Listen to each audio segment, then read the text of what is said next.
नमस्कार। आज हम गीता के पहले अध्याय की गहराइयों में उतरने वाले हैं। इसको एक लेक्चर की तरह नहीं, बल्कि कह सकते हैं एक बातचीत की तरह देखेंगे।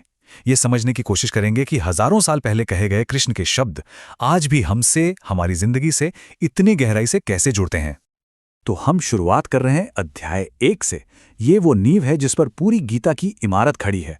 यहाँ हम अर्जुन से मिलते हैं, लेकिन उस अर्जुन से नहीं जिसे हम एक महान योद्धा के रूप में जानते हैं, बल्कि उस अर्जुन से जो अपनी जिंदगी के सबसे कमजोर पल में है। और जानते हैं, उसकी ये जो दुविधा है, ये एक ऐसी कहानी बन जाती है जिसे हम सब कहीं ना कहीं अपनी जिंदगी में महसूस कर सकते हैं। तो चलिए शुरू करते हैं। महाभारत का वो जो विशाल मैदान है ना, कुरुक्षेत्र, वो सिर्फ इतिहास का एक पन्ना नहीं है। असल में वो हमारे अपने मन का एक प्रतीक है। जी हाँ, हमारे मन का। वो जगह जहां हमारी इच्छाएं और हमारे डर आपस में टकराते हैं, जहां हमारा फर्ज हमारी ख्वाहिशों से लड़ता है। और इस महासंग्राम के बिल्कुल बीच में, जब सब कुछ शुरू होने ही वाला है, हम अर्जुन को देखते हैं। वो महान योद्धा जिसका नाम ही दुश्मनों में खौफ पैदा करने के लिए काफी था। लेकिन यहां ठीक युद्ध से पहले वो टूट जाता है। और ये कोई मामूली शंका नहीं है, ये एक बहुत गहरा अस्तित्व का संकट है। तो आखिर अर्जुन के साथ ऐसा क्या हो रहा है? चलिए उसकी इस हालत को जरा और करीब से समझते हैं, क्योंकि ये सिर्फ एक पुराने ग्रंथ की कहानी नहीं है। ये एक ऐसा अनुभव है जिससे शायद हम में से कई लोग जुड़ाव महसूस कर पाएंगे।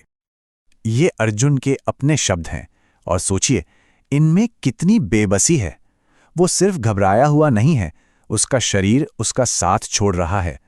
उसका धनुष गांडीव, जो उसकी पहचान है, उसके योद्धा होने का प्रतीक है, वो उसके हाथ से फिसल रहा है। ये पूरी तरह से बिखर जाने जैसा है। कभी कभी हमारे जिंदगी में भी तो ऐसे अर्जुन मोमेंट आते हैं, है ना? वो पल जब किसी बड़े फैसले के सामने, किसी मुश्किल रिश्ते के मोड़ पर या किसी बड़ी चुनौती को देखकर हम बस जम से जाते हैं, सुन्न पड़ जाते हैं। कमाल है, हजारों साल पुराना ये संकट आज भी कितना जाना पहचाना और सच्चा लगता है। लेकिन सबसे दिलचस्प बात यही है, गहरी कमजोरी का, टूटन का यही वो पल है जहां से सब कुछ बदलना शुरू होता है। ये टूटना ही एक नए रास्ते का दरवाजा खोलता है। इसी खालीपन में ज्ञान और मार्गदर्शन के लिए जगह बनती है। और यहीं से कृष्ण के साथ वो संवाद शुरू होता है जो गीता है। ये कोई आम मोटिवेशनल स्पीच नहीं है, नहीं, ये एक गहरे बातचीत है इस बारे में कि जिंदगी हमें ऐसी लड़ाइयों में क्यों खड़ा कर देती है जिन्हें हम कभी चाहते ही नहीं, और उन मुश्किलों में कोई मतलब, कोई अर्थ कैसे ढूंढा जाए। कृष्ण का जो नजरिया है वो हमारी पूरी सोच को ही पलट देता है।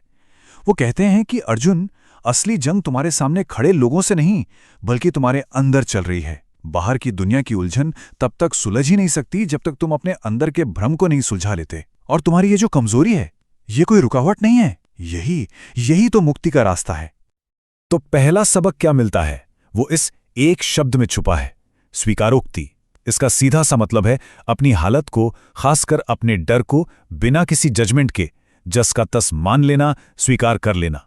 ये हार मानना बिल्कुल नहीं है, ये जागने की तरफ बढ़ाया गया पहला कदम है।